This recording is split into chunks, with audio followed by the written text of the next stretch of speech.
people. I can ask my family if you want, babe. What, babe?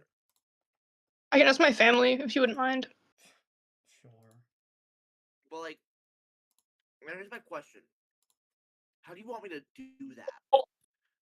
Because I can do it in a very forceful manner. I'll be right back. Don't, Kyle, Okay, don't be stupid. I think we're back. Let me just check. Mind. And Kyle, do not post it in self-promo. I swear to everything.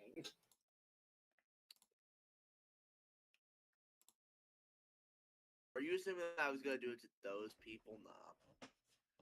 No, Kyle, you know why watching this playout games. So with a little digging, I found a mod that allows CPU versus CPU gameplay. The AI in Sluggers isn't perfect, even at its highest level, but its unpredictability makes for some very interesting strategies and hilarious moments. We started by splitting the GMs into two conferences, the Beachfront Conference and the Mountain Rise Conference. These names don't actually mean anything, I just thought they sounded cool. The season is made up of opening night and 5 weeks. On opening night, teams play against one of their conference rivals. For weeks 1 through 3, they begin with an out-of-conference matchup and end with an in-conference matchup. After week 3 is the All-Star break, which holds little weight and is mostly just for show. Week 4 is the conference finale, where teams play their final 2 in-conference games. In week 5, they match up against their final out-of-conference opponent. For any given game, the away I'm talking to team bans one of the following stages: Mario Stadium, DK Jungle, Wario City, Daisy Cruiser, Yoshi Park, and Bowser Jr. Playroom. Banning a stage bans both its day and night forms, so banning Playroom will also ban Bowser's Castle. We ultimately decided to ban Luigi's Mansion and Peach Ice Garden entirely, as they don't work very well with CPUs. After the away team makes their ban, the home team selects the venue for their match, and the two teams duke it out. The schedule is formatted so every team plays their 3 in-conference rivals twice, and their 4 out-of-conference rivals once, for a total of 10 games. Each team was given 5 home games and 5 away games. Since the games are played by CPUs, GMs only control their roster, the lineup they start, and the stadium they play on. For the thrill of it, we decided to recruit some other friends as coaches. They didn't actually do anything at all, but it was nice to have someone to blame when the AI makes a mistake, or a bad They're right. Why substitution. Coaches who were involved and present in most games did get some love, however, so there actually are good coaches in a sense. There are 12 captain characters in the game, each with their own built-in team name and logo. Some teams ended up with multiple characters capable of being captains, but could only choose one to fulfill the role. With the stage set, we all entered the draft.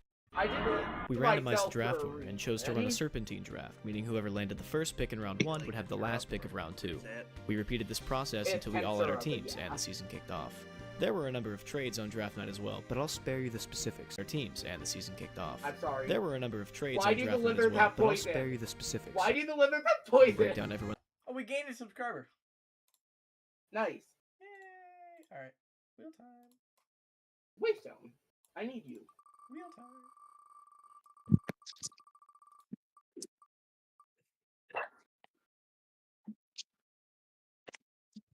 That's not a good dog. That's not a good dog. That's not a good dog. That's a fire dog. That may or may not be a lesser. I don't know. Oh god, being shot at by an angry midget. Skill issue? Don't. He's blue! Leave me alone! I'm sorry, did that thing just drop an Eye of X? Wait, what? I love how we're all doing different. Everyone's final teams going into opening Why night. can this? Why? The Mountain Rise Conference featured myself. Do you want to play the cleanup crew game when Leah gets back? I am back. Oh, hi babe. Reese, we could. On Roblox.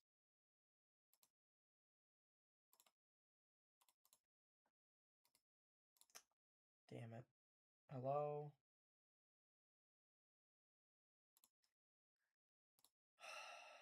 Hi, chat. My Discord's tweaking.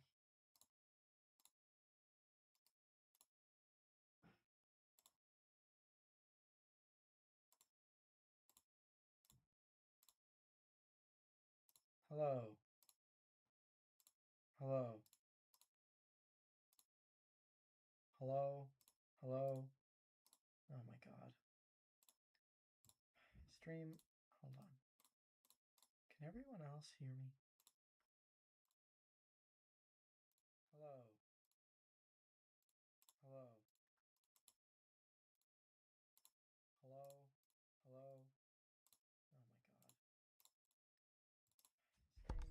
Hello, everybody.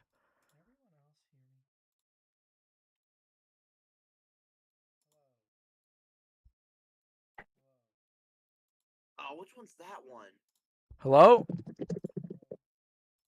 I forgot what that Hello? shout is. Oh wait, no, that's like Hello, the really good one. everybody. I'm That's back. the one that makes me ride dragons. Hi, guys.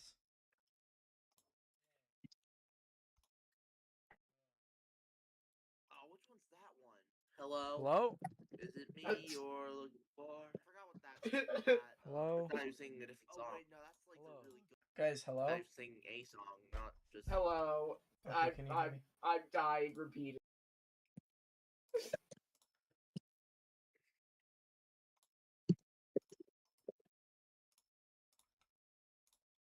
I thought you were singing that Adele song, dude. Oh my god.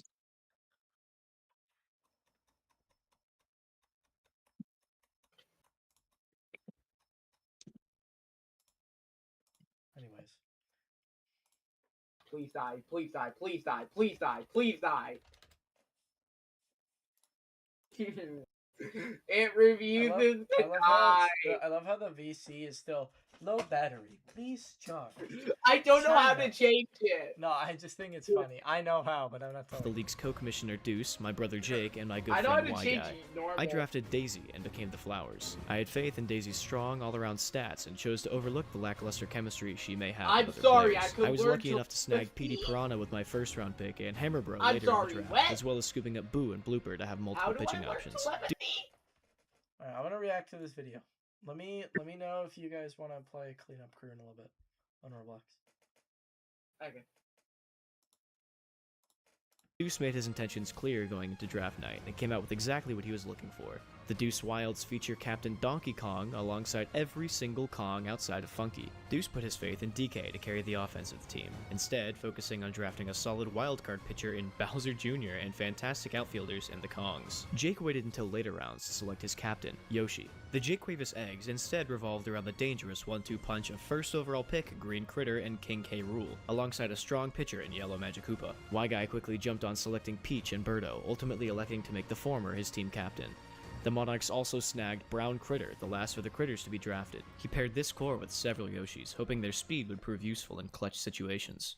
On the other side of things, the Beachfront Conference consisted of my close friends Mr. Murphy, Spectro, Flame, and Cyber. Murphy's strategy was obvious from day one. He wanted Mario and the Toads. He selected Toadsworth in the first round, banking on his slow pitches to throw off the timing of heavy hitters. The Fireballs also lucked out in acquiring blue and yellow Piantas in middle rounds, doubling as dangerous offensive threats and tall defensive presences. Spectro opted to pick Funky Kong and a pair of critters as early as possible, delaying his captain selection in Wario to a later round. His philosophy was to completely ditch player chemistry in favor of power, a fitting design for a team called the Muscles. Flame landed the 6th pick in the draft, with which he selected Bowser and became the Monsters. Unfortunately for him, Deuce swiped the obvious pitching choice in Bowser Jr. Instead, Flame opted to select Green Magikoopa and Red Pianta to fill in on defense and offense respectively. Cyber came into the draft with a clear goal, color coding. Every character in Super Sluggers is color-coded to one of the 12 Mii colors. Characters and Miis which match colors have chemistry, and thus the Knights were born. Cyber honed in on blue and dark green, taking Luigi as his captain and selecting both blue and green dry bones. He added a handful of Miis with corresponding colors and some bench pieces, and the team was set. Opening night kicked off with Spectro and the Muscles heading to Nighttime Yoshi Park to take on Mr. Murphy's Fireballs.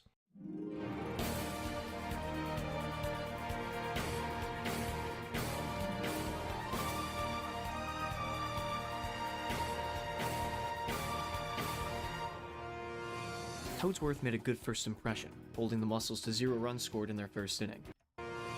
Toadsworth made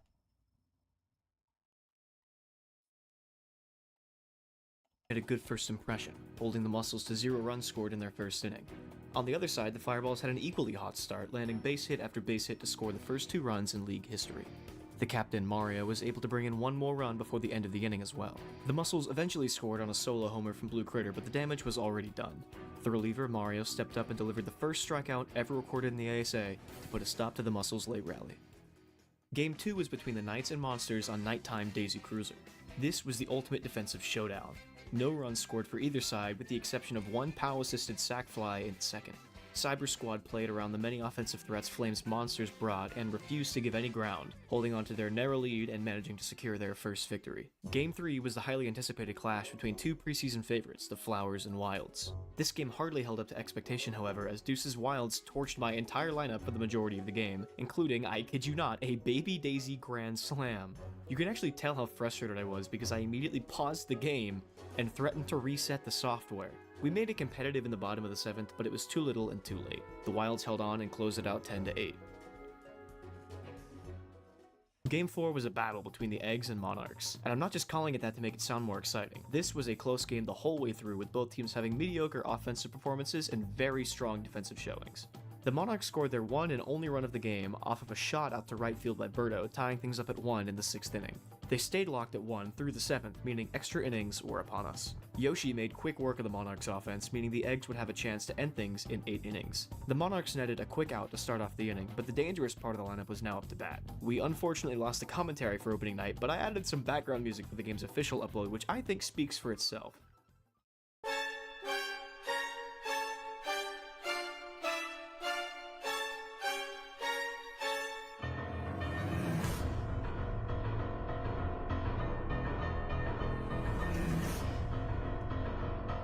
To explain what happens next, you'll need a little more information on how run differentials work. For fans of other sports, it's much the same as how differentials work there. In essence, the net total of runs you either win or lose by is used as a tiebreaker for teams with the same number of wins. Since the Wilds were the only team to win by 2 runs, they alone sat atop the standings after 1 game. There was a 3-way tie for second among the other winning teams, a 3-way tie for 5th among the teams they defeated, and finally the Flowers in last place as the only team to lose by more than 1 run. This was an unexpectedly close race for first. A lot of GMs were unhappy with their debuts and wanted to either catch up or start building a bigger run differential to pull away from the pack, and the amount of trades over the course of the next few games is a testament to that. In the intermission between opening night and the beginning of week 1, 3 deals went through. First, a 3-team trade sent the Wilds 2 red Miis to the Muscles and red Koopa to the Flowers. The Flowers sent a white Mii, Face, to the Wilds. The Muscles were the big players here, sending light blue Yoshi to the Flowers and King Boo to the Wilds. This trade was effectively King Boo for 2 red Miis, as well as some pieces going to and from the Flowers to improve chemistry on all 3 teams. Spectro wasn't done yet, though. Immediately after, he shipped his first-round pick Funky Kong to the Monarchs for Brown Critter, the 3rd critter to join the Muscles. At this point, other GMs, like myself and Deuce, were baffled. What use could you possibly have for effectively 3 of the same player? Critters are extremely effective in this format, but it seemed like overkill. The first 4 games of week 1 weren't exactly close. On opening night, remember that the biggest margin of victory was a measly 2 runs. The closest game of this batch was decided by 3. The Fireballs, Wilds, and Eggs all stayed perfect, while the Flowers and Knights both found themselves at 1-1. The M teams weren't having the best go of it though. All 3 found themselves with no wins and 2 losses. In an effort to change his fate, Spectro completed the hat trick. He locked in his 3rd consecutive trade, this time with the Knights. Cyber sent green Drybones, red Noki, and the yellow Mii Seri to the Muscles in return for blue Shy Guy and blue Toad. Not quite as crazy as the previous trades, but still notable. The bottom half of week 1 mostly returned to the close defensive battles we saw on opening night. The Eggs handed the Wilds their first ever loss, putting a stop to a late comeback bid in order to remain undefeated. Come on, with the charge. Baby Daisy get. Oh. Is that it? Unbelievable. That's it. That's the game. And the Fireballs blew out the Knights to stay perfect as well. Oh, here's another charge. This one's deep. They're not going to get there. That's a grand slam for Fire Bro. To wrap up this slate of games, the Flowers and Monsters each notched respectable low-scoring wins over the still winless Monarchs and Muscles, respectively. Yeah, red critter really fast. Their That critter one. is not making it there in time. This was when things started to heat up. We were already 30% of the way through the season. This led to the last of the 4 week 1 trades, and possibly the biggest of the bunch. In a shocker, the Monarch shipped Funky Kong to his 3rd team of the season in return for King Boo and Face, both of which had also been a part of a trade earlier in week 1. This, Very however, interesting marked trade. the end of the big trades until the trade deadline after week 3. Week 2 was a historic one. It opened with the now infamous 21-5 game, in which the Eggs absolutely humiliated the Knights. The Flowers handed the Fireballs their first ever loss as well, leaving the Eggs as the only undefeated Titans still standing. The Wilds and Monsters exchanged blows back and forth for a ridiculous 24-19 finish, and the Muscles stomped the Monarchs 16-2. A couple minor trades occurred between games, but no earth-shattering moves like we saw in week 1. In the bottom half of week 2, the Wilds took their turn to crush the Monarchs. The Fireballs dealt with the Monsters, the Muscles narrowly bested the Knights, and the Eggs fended off the Flowers to stay undefeated through the first 5 games of the season. Now at the halfway mark, the standings were still oddly symmetrical. There was one undefeated Titan, the Eggs, as well as one team still looking for its first win in the Monarchs. The Wilds and Fireballs suffered one loss each, while the Knights and Monsters both stood at a humble 1 win. The Flowers and Muscles were the two middle-of-the-pack teams at 3-2 and 2-3 respectively. This mid-season update was a wake-up call for many of the GMs. Only 6 teams would make it into the postseason tournament, and only the top 2 would guarantee themselves a semifinal spot. For the top 4 teams, it was time to double down and ensure their spots while fighting for one of the 2 top positions. For the other 4, changes were necessary. Anyone can win in the playoffs, but you gotta make it there first. Week 3 was the last chance for teams to make changes before the All-Star break. Before the beginning of the week, a couple teams decided to hop on the train and get it done early. The Knights and Monarchs made a nothing trade, but the Fireballs and Monsters made a splash. Firebro was having an all-star season for the Fireballs, but he just didn't fit in with the team's chemistry. Red Pianta was the exact same for the Monsters, albeit not quite the same caliber. The two agreed to a swap, sending Firebro to the Monsters and completing Mr. Murphy's collection of Piantas. Needless to say, it was a good trade. The new-look Fireballs handed the Wilds their second loss, setting Murphy's squad as the 2 seed behind the Eggs, who were still undefeated after narrowly besting the Monsters. The Flowers dispatched of the Muscles, and the Monarchs fell just short of their first win yet again, falling to the Knights as Blue Drybones walked it off. With their 6th win, the Eggs became the first team to guarantee a top 6 spot. No matter what, they were guaranteed to avoid elimination at the end of the regular season. In a way, this safety would come back to haunt them. But first, the final trade of the season. At a disappointing 2-4, Spectro knew the Triple Critter lineup wasn't doing what he wanted it to do. To fix this, he shipped Blue Critter to the Knights for Boomerang Bro, Baby Mario, and Paragoomba. Cyber, who drafted and traded Blue Critter before a single game was played, finally decided that he wanted to undo that decision and felt that sacrificing Boomerang Bro was a price worth paying. It finally happened in the bottom of Week 3. The streak was broken at last as the Wilds bested the Eggs by a mere 2 runs. Link, this one's deep. Real ends the game, and the Eggs have fallen. The Titans have fallen.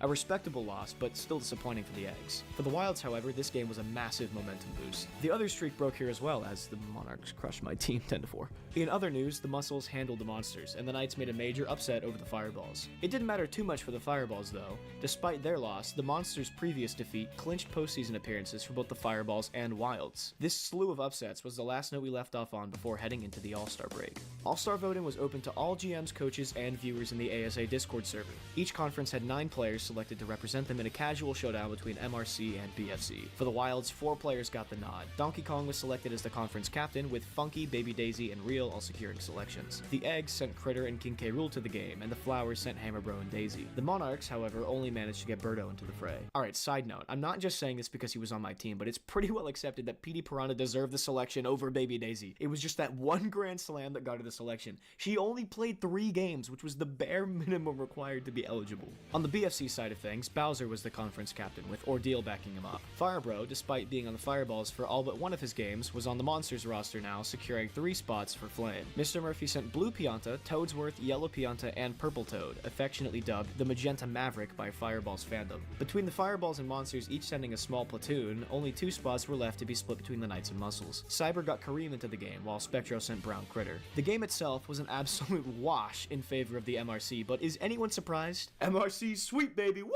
Once the festivities were complete, all 8 teams returned to the playoff race. Only 3 games to go and little room for error. Everyone brought out the big guns for Week 4. This was the last time everyone would play their in-conference rivals, and all the players came ready to go. All but the Eggs, that is. Still reeling from the high of qualifying for the playoffs, they fell to the last place Monarchs 9-4. Watches 2 solid pitches there, 4 strikes, and instead is going to settle for a strikeout. That's a reverse K. Will charge. Will swing, and not a great one, but Spectro bobbles it, and that will allow Pink Yoshi on base. He'll charge early. Still put this one high and deep. Will they get there in time? They should. No, it's over Link's head. King Boo records his first home run of the season as Link just doesn't catch the ball. Yoshi, the captain, needs to get on base here. Will swing, and that should end the game. A double play turn by Inkling. It's a 5-point upset. Wow. 5-run upset, rather, as the Monarchs knock off the Eggs. Luckily for them, I just barely managed to take down Deuce's Wilds, meaning the top spot still belonged to Jake Cuevas' squad. With this, the Flowers clinched a postseason bid as well. The Knights extended their winning streak to 3 with yet another walk-off, this time in a high-scoring firefight with the Monsters. Cyber could walk off this game. Needs it now, though. Uh-oh! It's deep! No chem out there! Cyber walks it off! Cyber walks it off and the Knights win it. Unfortunately, this loss eliminated Flame and the Monsters from playoff contention. The Muscles managed to upset the Fireballs in a close contest as well, extending Mr. Murphy's losing streak to match that of the Eggs. Where's Leo's face? Where's his face? Match that of the Eggs. Where's Leo's face? Where's his face? Where is his face? With only 2 sets of games left, the race was on. 2 spots remained, and 3 teams were still contending for them. The Knights made yet another one-run upset, this time dispatching of the Muscles to extend their winning streak to 4 and clinching a spot in the postseason. Since being 1-4, the Knights had not lost a game. The Monsters had nothing left to play for at this point, but still caused some havoc by handing the Fireballs their 3rd consecutive loss, 7-5. In solidarity with Flame, the Flowers handed the ice-cold Jake Cuevas Eggs their 3rd straight loss. I'd tell you the result of the Monarchs Wilds game as well, but it's such an iconic match that it necessitates its own section. The stage was already set for this to be a thriller. With the Eggs and Fireballs struggling, the Wilds were pretty much unanimously considered the team to beat. Donkey Kong was the front runner. Wait, hold on. This guy keeps... was recorded in my room, subpar acoustics. Wasn't completely necessary for the video if you want to skip back. And Fireballs struggling, the Wilds were pretty much unanimously considered the team to beat. Donkey Kong was the front runner for the MVP award, and a win would all but secure the top seed going into the playoff with the Wilds' excellent run differential. For the Monarchs, it had been do or die for some time now. They lost their first 6 games, but stormed back, defying the odds by winning 2 straight and clinging to playoff hopes. It would still take a miracle to sneak in as the 6th seed, but it wasn't impossible. Best route? Beat the Wilds by 5 or more, then stomp the 2-8 Monsters in the finale. Deuce had home field advantage, and he wound up selecting daytime DK Jungle as the site for the game. Bowser Jr. started strong, allowing nothing in the first inning. Both starting pitchers dazzled, actually. At the top of the 3rd, neither team had scored, and both Bowser Jr. and Birdo were still playing. The silence would last no longer, though. Birdo, the standout star of the Monarchs, followed up her defensive stand by getting the offense started too. Pink Yoshi took after Birdo's example, and before long, the bases were loaded. 2 runs and an out later, Gray Drybones cashed in a 2-run bomb to take a 4-0 lead. The Wilds were unable to respond. It was beginning to look like the Monarchs' wins over the other MRC teams were no flukes after all. A string of 3 consecutive base hits by Diddy Kong, Funky Kong, and Teal brought up Tiny with loaded bases. This was a chance. And Deuce's team is not one to let chances go by. Pink Yoshi scrambled to center field, but the ball was moving too fast. Flenzy's jump was not quick enough to stop the Wilds from tying the contest in one fell swoop. This sudden scoring burst was a clear sign to take Birdo out. The Monarchs wouldn't want the downpour to continue, after all. Unfortunately, the Wilds didn't seem to care who was at the mound. Bowser Jr. crushed a solo shot right up the middle again, testing the still-tired outfielders. Baby DK and Real drove in back-to-back base hits, and a solid shot to the outfield from the MVP frontrunner brought home another run. Dixie got on. Diddy brought in Real. With only 1 out, the bases had been loaded yet again, with All-Star Funky ready to swing. Peach tried to test the water with an off-speed curveball. This one's gone! Roped. It's 2 grand slams on the inning for the Wilds. 11-run inning. Jesus Christ. This is going down in the stat sheet. This is going in the history books. The only way this game could get better at this point is if the Monarchs win it. That would be hilarious. King Boo came in to save the inning, but an 11-run response was not what the Monarchs were expecting. 2 grand slams in 1 inning was not only unlikely, it was completely unheard of. Such a drastic swing of momentum did not bode well for Y-Guy's squad. The Monarchs, not to be kept down, wasted no time mounting an offensive of their own. With loaded bases, Peach stepped up to bat. She'd had a terrible offensive season, but now was no time to consider such things. A slap hit narrowly escaped Real, one of the best second basemen in the league. Tiny missed a buddy move, and Dixie was stunned by a flower. This series of egregious errors by the Wilds defense allowed 3 runs to score on a Peach single. After another base hit by Gray Drybones, former Wild Face drove in a killer 3-run shot to cut the lead back down to 1. No chem! That's gone. The Monarchs inning would end here at 6 runs, but a quick defensive stand had them back on the attack. Gone.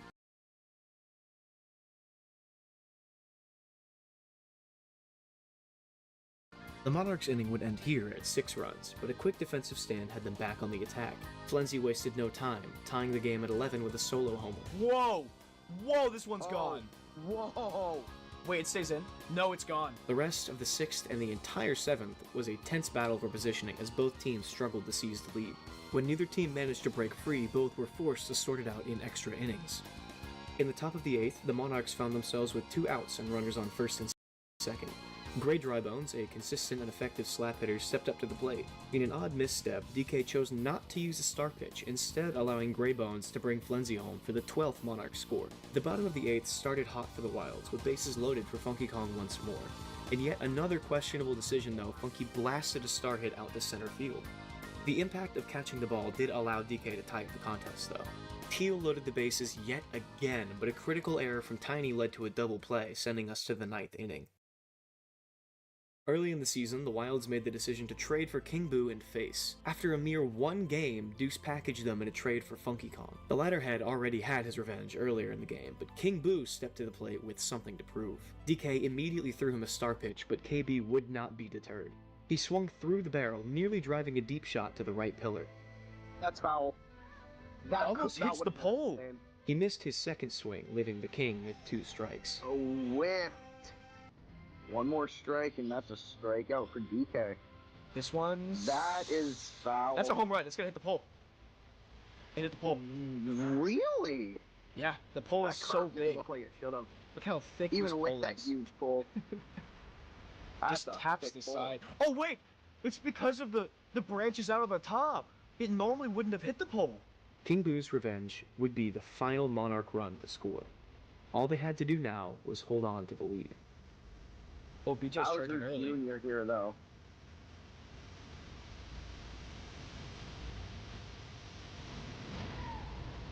Oh no! Right Real to has to King clutch up. Boo. Real has to King clutch Boo up. jumping without legs. Real. And he does. That's a base hit. Right in the gap. Birdo's watching. What is she Birdo doing? doesn't move. DK can walk it off.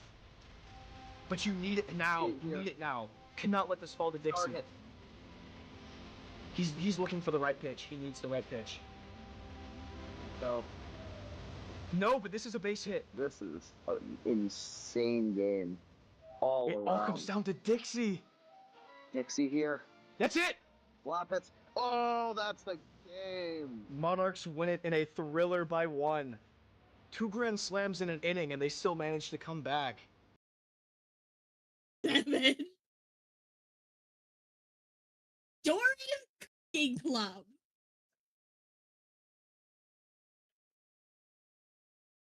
A pink club?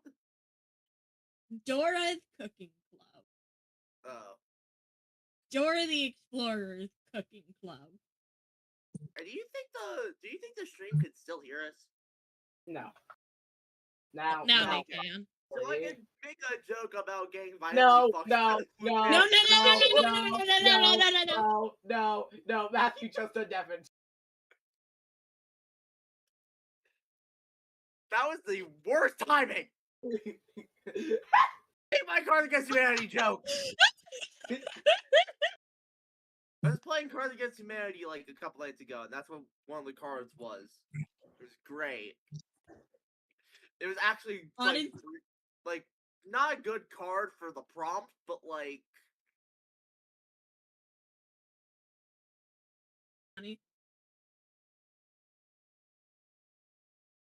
Anyways, meanwhile, Hell's